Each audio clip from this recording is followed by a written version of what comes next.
पुरस्रार people और आधी रात का मुसाफिर। शहरियार पेशे के लिहाज से एक इलेक्ट्रिशियन था, जिसे किसी काम के सिलसिले में पंजाब के एक दूर दराज गांव जाना पड़ा।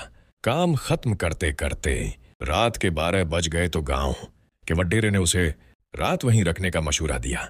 लेकिन शहरियार ने अपनी मोटर साइकिल उठाई और शहर की तरफ निकल पड़ा, क्योंकि वह इन सब तो हम परिस्थितियों पर यकीन नहीं रखता था। गांव से बाहर निकलते ही सड़क बिल्कुल सुनसान हो गई और दोनों तरफ घने दरख्त शुरू हो गए। रात घनी और हवा में अजीब सी सर्दी थी। अभी वो आधे रास्ते ही पहुंचा था कि अचानक उसकी मोटर साइकिल का इंजन एक जोरदार झटके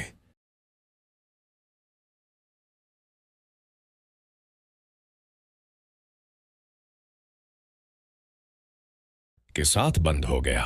शहरियार ने नीचे उतरकर बाइक को चेक करने की कोशिश की, लेकिन उसके हाथ पांव इस वक्त फूल गए जब इसने महसूस किया कि बिल्कुल उसके सर के ऊपर सड़क किनारे खड़े एक बहुत पुराने और दीव कामत पीपल के दरख्त से किसी के हंसने की धीमी धीमी आवाज आ रही थी। उसने डरते डरते मोबाइल की टार्च जलाई और ऊपर देखा। दरख्त की एक मोटी शाख पर एक बूढ़ा आदमी उल्टा लटका हुआ था। उसके पैर ऊपर शाख से बंधे थे और सर नीचे लिटक रहा था। उसका चेहरा बिल्कुल सफेद था और आंखें अंधेरे में बल्ली की तरह चमक रही थीं। शहरियार के हलक से चीख भी न निकल सकी। वो पीछे हटा, लेकिन इस बूढ़े ने दरख्त से नीचे छलांग लगा दी। उसके गिरने की आवाज इतनी भारी थी जैसे कोई भारी पत्थर गिरा हो। जैसे ही वो जमीन पर सीधा खड़ा हुआ, शहरियार की नजर उसके पांव पर पड़ी।